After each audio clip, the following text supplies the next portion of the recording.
On revient ce soir sur les tensions entre le Niger et le Bénin. On vous le disait hier, depuis le coup d'État qui a entraîné la chute du président Bazoum au Niger, les relations entre les deux pays sont très tendues.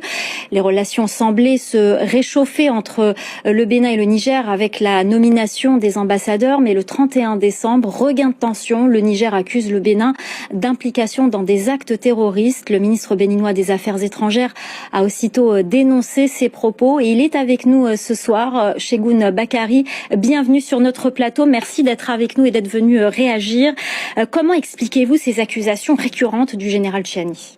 Bonsoir. Merci de m'accueillir aujourd'hui. Alors, je pense que ce n'est pas à nous, au côté Bénin, d'expliquer ces accusations. Nous les avons accueillies avec consternation et préoccupation. Consternation parce que ce sont des accusations qui sont récurrentes, comme vous l'avez dit, et qui n'ont rien à voir avec la réalité. Elles n'ont rien à voir avec la réalité, elles n'ont rien à voir avec ce qui se passe réellement sur le terrain et la politique que le Bénin ne cesse de mettre en œuvre depuis un certain nombre de mois pour nous assurer que dans notre espace géographique, dans notre espace sous-régional, nous puissions avancer et traiter les questions de fond qui nous préoccupent tous en fait. Préoccupation parce que elle vient, comme vous l'avez dit, à un moment où nous étions dans une approche de normalisation, de rétablissement d'une situation que nous avons pu connaître et que nous avons tous déploré à un moment donné.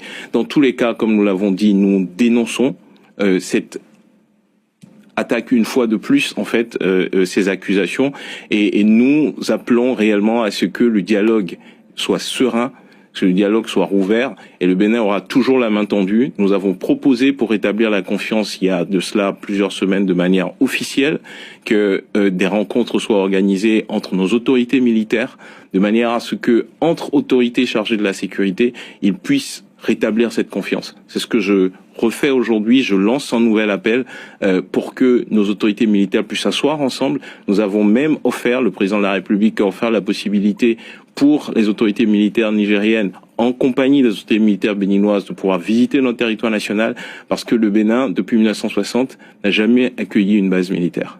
Eh ben justement, ça fait partie des accusations ou des soupçons, en tout cas du Niger, et notamment une base militaire française. Hein, c'est ce que sous-entend souvent le Niger à votre rencontre. Ça fait partie des accusations.